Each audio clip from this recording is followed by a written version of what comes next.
चलो, good morning to all. Chapter number 8 चल रहा है हम लोगों का, ठीक है। Companies account, share capital. तो कंपनी के बारे में हम लोगों ने बहुत डिस्कस भी किया था कि कंपनी कौन सी, प्राइवेट कंपनी है ना, पब्लिक कंपनी है ना, डिफरेंसेस भी देखिए, ठीक है ना, कौन कौन सी स्टेप्स होती है हम लोगों को कंपनी चालू करने के लिए, वो सारी चीज़ देखिए। आज हम लोग थोड़ा सा कंपनी की बैलेंस शीट देखेंगे, ठीक है। हम लोगों ने जब 11th क्लास पढ़ी थी तो 11th क्लास में कंपनी हमारी जो बैलेंस शीट होती थी, है ना, वो इस तरीके से होती थी कि सबसे पहले लाइबिलिटीज़, फिर अमाउंट, फिर असेट्स अमाउंट। लेकिन हमारी कंपनी की जो बैलेंस शीट है वो इस तरीके से नहीं होती। कंपनी एक्ट 2013 के अंतर्गत कंपनी की जो बैलेंस शीट होती है वो इस तरीके से होती है, जो कि हम लोगों को अभी स्क्रीन पे दिख रही है, फॉर्मेट दिखता है हम लोगों को, ठीक है। सबसे पहले तो पर्टिकुलर्स में हम लोग वो सारी चीज़ें लिखेंगे जो हम लोग बैलेंस शीट में लिखते हैं, ठीक है। वो लाइबिलिटी है ना, लाइबिलिटी प्लस इक्विटी आ जाएगी। इक्विटी मतलब जो हम लोग शेयर होल्डर्स फंड्स वगैरह की जो बात करते हैं, ठीक है, वो सारी चीज़ें। लाइबिलिटी में हम लोगों की जो भी नॉन करंट लाइबिलिटी होती है वो सारी चीज़ें। उसके बाद में असेट्स वाला पोर्शन आएगा, ठीक है। पहले हम लोग असेट्स और लाइबिलिटी को दोनों को अलग अलग लिखते थे, लेकिन अब पूरे एक पर्टिकुलर कॉलम में हम लोग लाइबिलिटी, उसके नीचे टोटल असेट्स जितने भी होगी, जो चाहे वो नॉन करंट असेट्स हो चाहे करंट असेट्स हो, सारी चीज़ें हम लोग यहाँ पर कंपनी के अंदर शो करेंगे, है ना, बैलेंस शीट में। फिर एक नोट नंबर आ जाएगा। नोट नंबर का हम लोगों को वैसे कोई ज़रूरत नहीं होती है, यहाँ पर हम लोग नंबर लिखते हैं कि पेज नंबर वगैरह, है ना, कौन सा नोट कहाँ पर हम लोगों ने शो किया है, किस पेज नंबर पर, किस पेज पर, वो सारी चीज़ें यहाँ पे आती है जो हम लोगों को लिखने की ज़रूरत है, ठीक है। फिर उसके बाद में फिगर्स की बात करें कि करंट ईयर का, है ना, at the end of current year का और at the end of previous year का, ठीक है, sorry, at the end of current year का, और उसके बाद में उसका क्या मतलब कि हम लोग बोलते हैं ना इनर कॉलम और आउटर कॉलम। तो ये हमारा सबसे फर्स्ट जो इनर कॉलम हो जाएगा, उसके बाद आउटर कॉलम हो जाएगा। मतलब कि टोटल शेयर होल्डर्स फंड कितना हुआ उसको इनर कॉलम में लिख के, उसकी लास्ट जो टोटल है वो हम लोग क्या करेंगे, है ना, हम लोग उसको आउटर कॉलम में डाल देंगे, ठीक है। तो यहाँ पर हम लोग कुछ चीज़ें डिस्कस करने वाले हैं, जैसे कि इक्विटी एंड लाइबिलिटीज़, ठीक है। तो हम लोग शुरू से 11 से ही पढ़ते आ रहे हैं कि जो हमारी कैपिटल होती है, जो हमारे बिज़नेस ओनर जो कैपिटल लगाता है, वो हमारे फर्म की क्या होती है, लाइबिलिटी होती है। तो हम लोगों ने यहाँ पर अब इक्विटी और लाइबिलिटी को अलग अलग शो किया है। लाइबिलिटी मतलब हमारी टोटल लाइबिलिटी, चाहे वो नॉन करंट लाइबिलिटी हो, करंट लाइबिलिटी। इसके अलावा जो हम लोग कैपिटल की बात करते हैं, इक्विटी की बात करते हैं, उसको हम लोग शेयर होल्डर्स फंड के नाम से शो करेंगे, ठीक है, क्योंकि हमारा पैसा कहाँ से आएगा, शेयर होल्डर्स के पास में, ठीक है, चाहे वो इक्विटी की बात करें या प्रेफरेंस शेयर होल्डर की बात करें, ठीक है। तो हेडिंग हो गई हमारी इक्विटी एंड लाइबिलिटी। उसके अंदर सब हेडिंग में हम लोग लिखेंगे शेयर होल्डर्स फंड। उसके अंदर हम लोगों के पॉइंट चालू होंगे शेयर कैपिटल से आपके पास कितना पैसा है, रिजर्व एवं सरप्लस मतलब पुराना रिजर्व और सरप्लस कुछ पड़ा हुआ है क्या। एक और पॉइंट है money received against share bond, ठीक है ना, अगर आपने कोई शेयर इशू किया है उसके अगेंस्ट अगर मनी आती है, ठीक है, तो वो हमारा पैसा हो जाता है। सेकंड हमारी हेडिंग हो जाएगी share application money pending allotment, है ना, एप्लीकेशन का मनी तो आ गया लेकिन अलॉटमेंट जो है वो पेंडिंग है, ठीक है, तो वो हमारी एक हेडिंग हो जाएगी।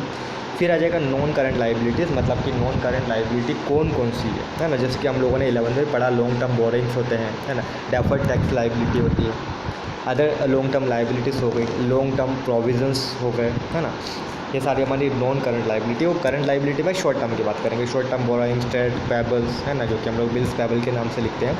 अदर करंट लाइबिलिटी हो जाएगी, शॉर्ट टर्म प्रोविजंस हो जाएंगे। उसके बाद में फिर असेट्स की बात करें तो असेट्स में हम लोग दो चीज़ें लिखेंगे, नॉन करंट असेट्स और current asset. Non current asset में क्या क्या चीज़ आ जाएंगी, नॉन करंट में हम लोग की फिक्स्ड असेट्स आ जाते हैं, चाहे वो टेंजिबल हो, इंटेंजिबल हो, वर्क इन प्रोग्रेस हो, इंटेंजिबल असेट्स अंडर डेवलपमेंट हो, है ना। नॉन करंट इन्वेस्टमेंट्स आ जाएंगे, डेफर्ड टैक्स असेट्स आ जाएगी, long term loans and advances हो जाएंगी, अदर नॉन करंट असेट्स हो जाएगी, ठीक है। करंट असेट्स में हम लोग करंट इन्वेस्टमेंट, इन्वेंट्री, है ना, मतलब स्टॉक, ट्रेड रिसीवेबल्स मतलब bills receivable, cash and cash equivalent, है ना, कैश और कैश के बराबर की जितनी भी चीज़ें हैं, short term loans and advances आ जाएगी। और अदर इसके अलावा अदर अगर कोई भी करंट असेट्स है तो हम लोग करंट असेट्स यहाँ पर शो कर देंगे, ठीक है।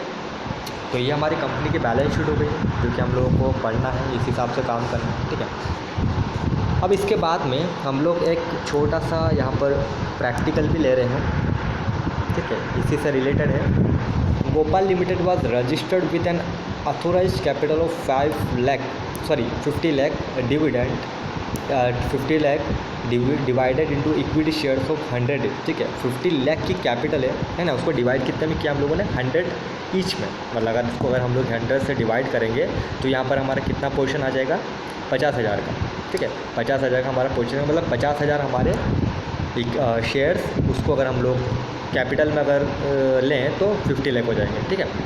The company offered public subscription all the shares, है ना, जितना भी शेयर्स है वो पब्लिक में क्या करना है, सब्सक्रिप्शन करना है, मतलब उनसे पैसा मंगवाना है। Public applied for 45,000 shares and allotment was made to all the application, ठीक है, एप्लीकेंट्स। पब्लिक ने 50,000 शेयर्स के बदले में 45,000 के शेयर जो है वो मांगे हैं, अप्लाई करा है उसके लिए। तो अगर हम लोग 50,000 का अगर 90% करें तो 45,000 हो जाता है, मतलब कि 90% सब्सक्रिप्शन हम लोगों को मिल चुका है, ठीक है। तो अलॉटमेंट कर देंगे हम लोग शेयर्स को। All the calls were made and were duly received accept the final call of 20 पर शेयर्स ऑन 500 शेयर्स, ठीक है। तो prepare the balance sheet of the company showing the different types of shares, ठीक है। अब हम लोगों को ये जितना भी पेमेंट है वो इंस्टॉलमेंट है वो रिसीव हो चुका है, except final account. Final account हम लोगों ने मतलब कि हम लोगों ने एप्लीकेशन मंगवाया होगा, साथ में हम लोगों ने अलॉटमेंट मंगवाया।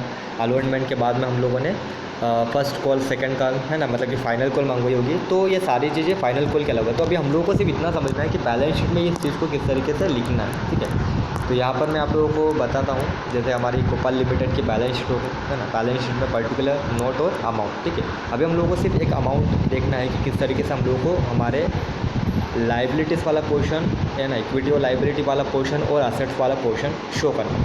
तो इक्विटी एंड लाइबिलिटी की बात करें तो सबसे पहले शेयर होल्डर्स फंड कितने हो रहे हैं, है ना भाई। सबसे पहले हेडिंग क्या है, शेयर होल्डर्स फंड, जिसमें शेयर कैपिटल हमारा कितना आ रहा है, 44,99,000, ठीक है, 44,99,000, ठीक है।